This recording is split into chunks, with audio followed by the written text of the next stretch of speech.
So this is also part 2 in a series. This is the series that we started last week on good to better. And the basic idea here is we were trying to say, okay, let's stay away from this whole paradigm of, oh, you're evil and you need to stop doing those things. This is starting from a place of saying, okay, let's say you actually are a halfway decent person. You are what the writings would call naturally good.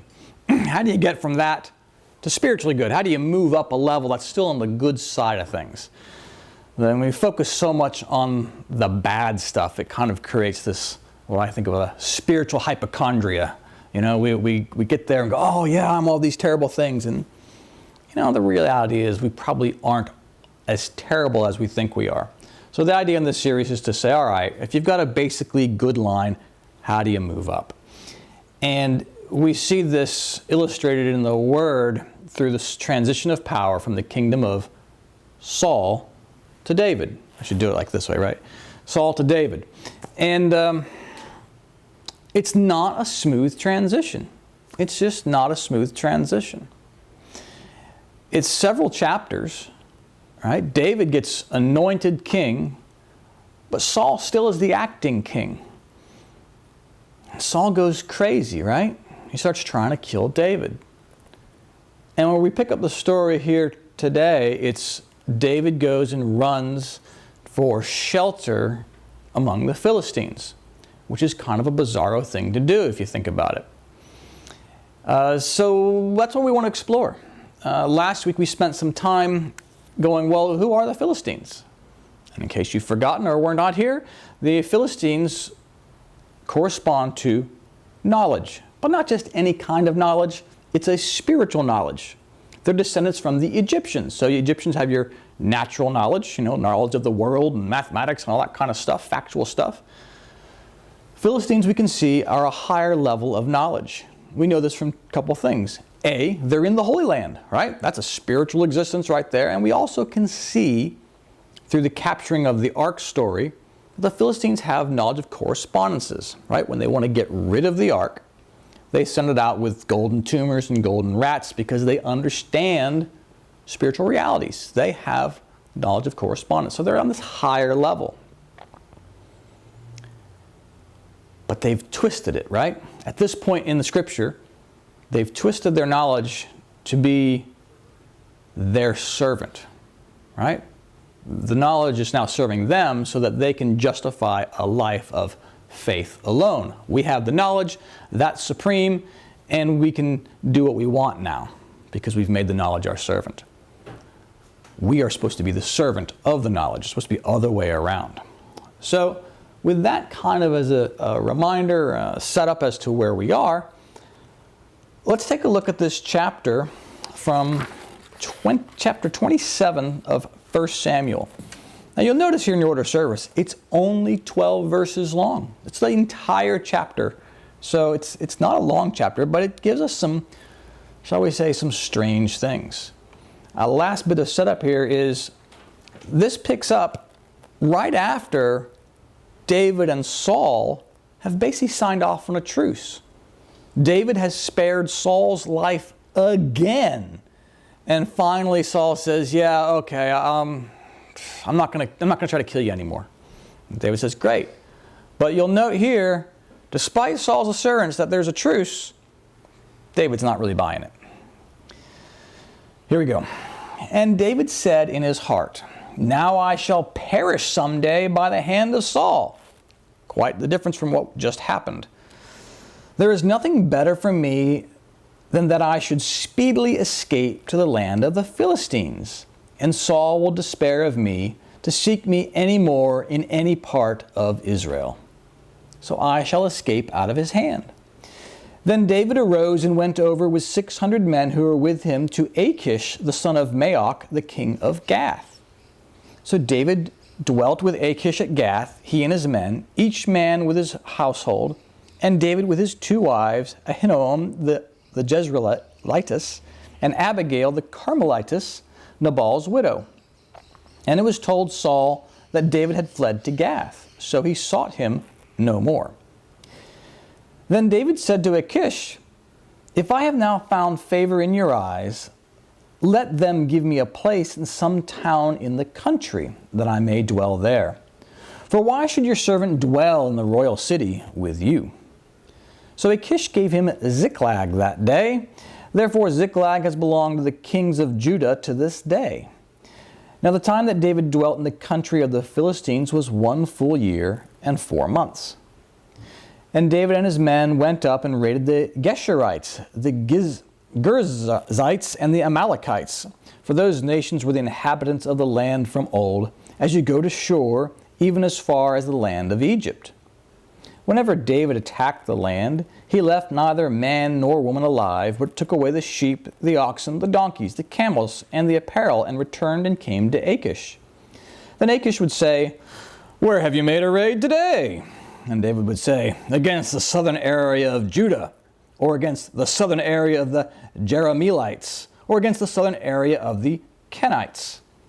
David would save neither man nor woman alive to bring news to Gath, saying, lest they should inform on us, saying, "Thus David did." And thus was his behavior all the time he dwelt in the country of the Philistines. So Achish believed David, saying, "He has made his people Israel utterly abhor him. Therefore he will be my servant forever." Kind of a strange thing, right? So what's our basic chapter? David doesn't believe the truce. He goes to hide among the Philistines. He lands in this city called Achish, or not Achish. Achish is in the city of Ziklag. David says, "I'm going to go raid against my people," but he actually raids against somebody else, and he tells Achish, his kind of sponsor, "I'm raiding against my own people." So there's deception, there's weirdness. What is going on here? And of course, we have this whole thing about, murdering everybody, right? And this, my friends, is where a new church perspective is really handy.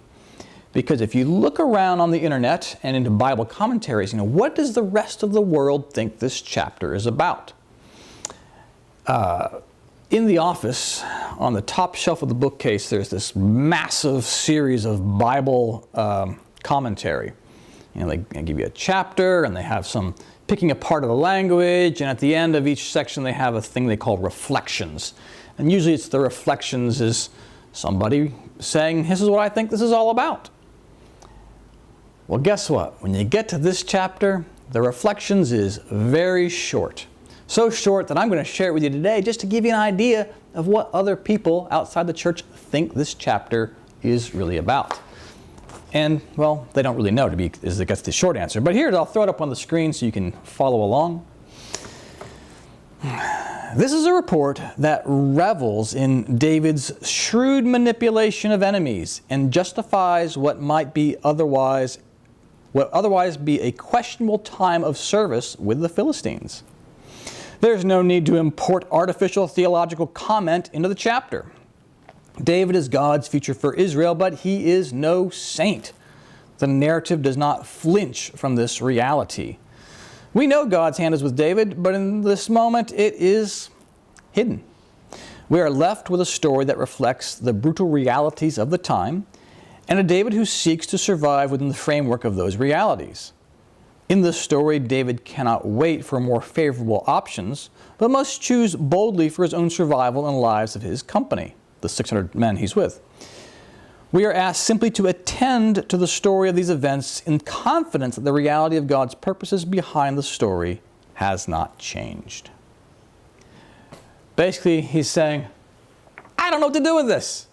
I don't know what to do with this. There's murder and craziness and deception, and David's not looking like a good guy, but we also know he's the representative of the Lord. How do we do this? I don't know.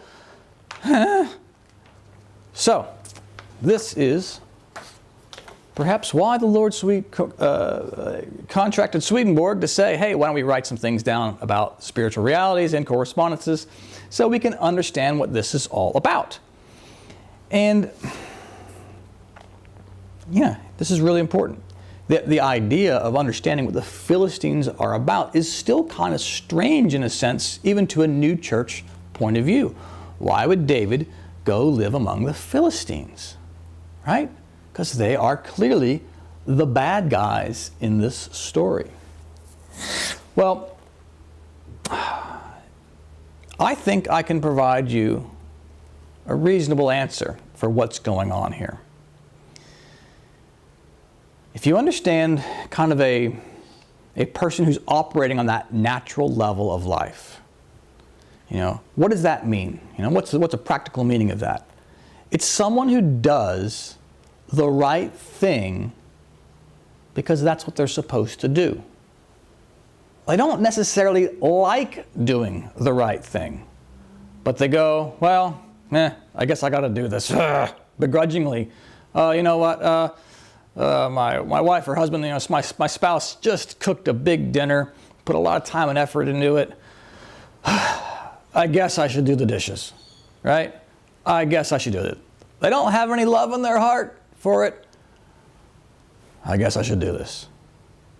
That's kind of the natural way, that lowest heaven way of muddling through life. I guess I got to be nice. Meh. So, what's going on in this story? All right? David is now trying to take control from that point of view. Somewhere in our life, we are told, or we pick up this information that, hey, maybe I should do those dishes, or whatever it is, with a little bit of love in my heart. Maybe I should be doing this because, you know what? It makes my spouse happy when I do these things. I don't really want to, but at the same time, it's going to make them happy and feel good when I do this. And you know what? If I do this grumbling and complaining the whole way, it kind of takes away from the good deed that I've done. Why don't I learn to do this with a little bit of love in my heart? Yeah, okay. So that thought comes to our minds. But here's the problem. There's a part of us that hates that idea. All right? Saul goes crazy trying to kill that idea. Why? Because in this somewhat fictitious scenario, the Saul side of us is saying, what? Do that for them? Do you know what they've done? If I do this for them, they're gonna win. They haven't done a doggone thing the rest of the time. All they did was make this one dinner. They did, no. I'm not gonna do this. We're gonna kill that David. We go a little nutso at times because it's not fair. It's not right. This person's going to get their way. They're going to take advantage of us. They're going to, somehow be better off than we think they deserve. Oh, they haven't done anything else all week. Why should I do this for them? They haven't done anything for me when I work really hard all day. They haven't done that. I've worked really hard this week and they didn't come up and pick me up at the train station, or they didn't do what I wanted them to do. Why should I give that little extra to them when they're not doing the likewise to me? Not a real good place to be, folks. That's Saul going bonkers trying to kill David. So what does David have to do? He's got to run. He's got to say, I got to get out of here. I've got to hide. Where am I going to go? I'm going to go to a place where I don't actually have to do anything. The Philistines represent this faith alone idea, where knowledge can exist divorced from the action. So the knowledge comes in that maybe I should do the dishes cheerfully for my spouse. Saul says, no, don't like that. Well, wait a second. What if we have this grand compromise? I just have to know these things. I don't actually have to do them. I know that I should do the things cheerfully for my spouse. But you know what? Now that I know that, everything's fine. I know I should do that. But I don't actually have to do it. I should. I could do that. But we make that knowledge itself the end goal. Oh yeah, that's how it should be. So we hide. And where do we hide? We hide among the Philistines. And what happens then is this weird thing about the city of Ziklag. Ziklag is an interesting little place. Achish gives him that. And hopefully you can see this wherever you're watching this. We don't know exactly where Ziklag is, but we can kind of pin it down through the historical narrative of the book of Joshua. Because when they take over the land of Canaan, we know Ziklag is allotted to the land of Judah. We also know that Judah's inheritance was too big for it, and that Simeon was formed within the boundaries of Judah, and that Ziklag was somewhere within Simeon. Now, on a kind of a, stepping back, what do we know from the writings as well is that in a person, this whole section here is symbolic of our desires, our will, our volition. This upper part, the top 10 tribes, they are our intellectual side. So Ziklag is somewhere residing as a town within our volition, our desires. So it's David, who's living in a city captured by the Philistines, is still within the zone of working from our desire side. Right? That's his home base. Because that's what David is. He's a guy of action, right? Go out and whoop some Philistines. He does things. But he's hiding, at least temporarily, in a place that has been corrupted and taken over by a knowledge alone point of view. So he's working that as his home base. And who is he going against? Well, he says, I'm going up against the southern lands of Judah. All right? Well, let me make sure I quote this right. Where was that? Okay. So, Judah, where'd it go?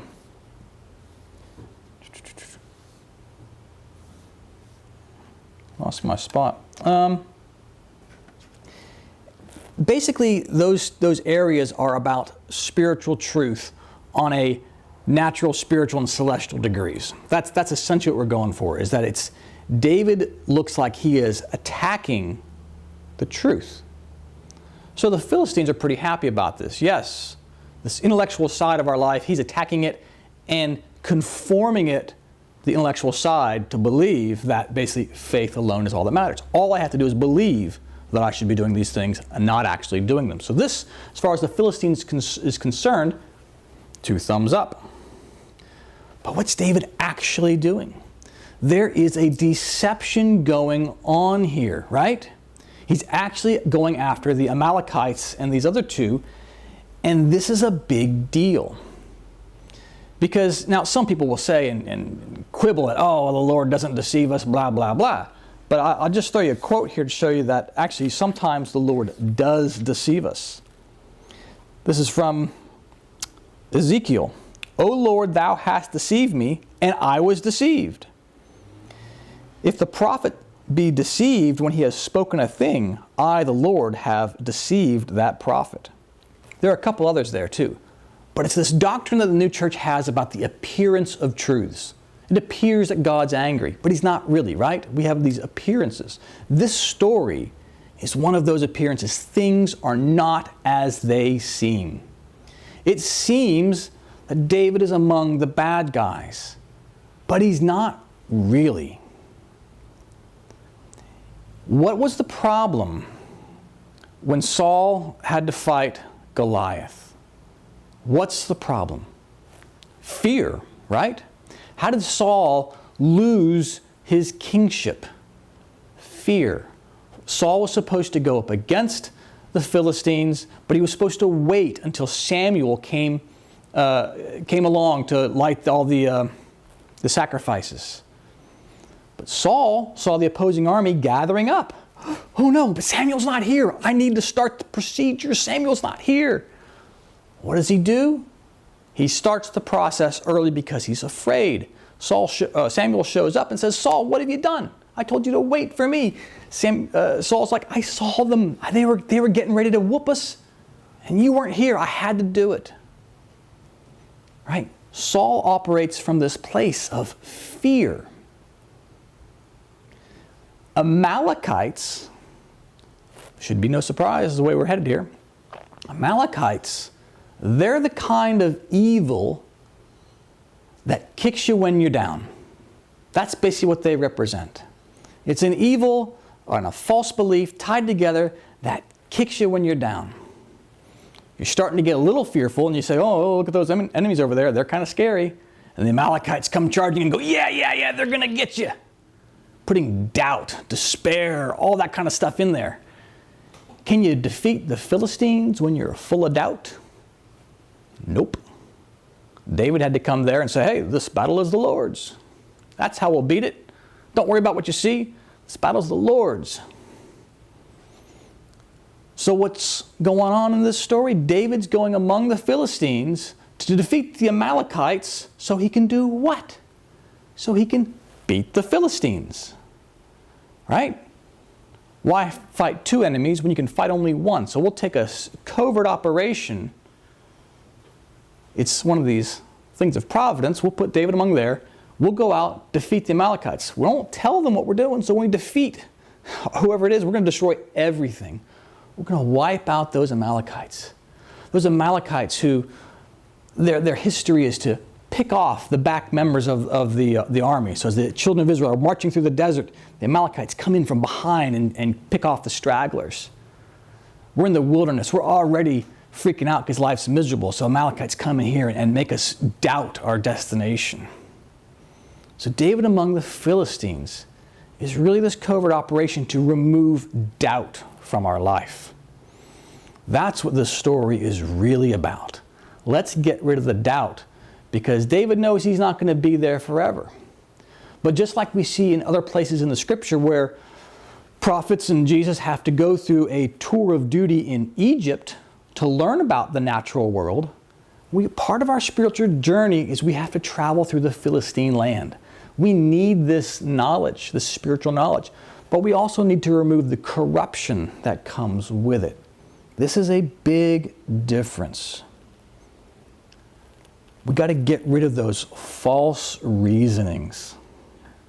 We have to believe in the truth that leads us to trust in goodness and believe that all religion has a relation to faith. And when we subvert the order of things, we become Philistines. We have to make the truth our guide, not the other way around. That's what's going on here. And it takes this kind of convoluted process for you to get there. But if you want to be spiritual, if you want to be able to do things for your spouse and other people and do it for the right reasons, you've got to get rid of that doubt, that part of your mind that's saying, yeah, but if I do this for them, then they're going to get away with it. They're going to get some advantage. They're going to be ahead of me. Somehow it's not fair. That's the doubt that are the Amalekites and the Geshurites and the Jezreelites. That's those guys. You've got to defeat that. It's a different way of looking at this story than just a standard, literal point of view. But I hope it's helpful, because we all have to fight this battle at some point of trying to get ourselves to raise up a little higher. To do it, you're going to have to get rid of the doubt and the fear that goes with making that change. Amen.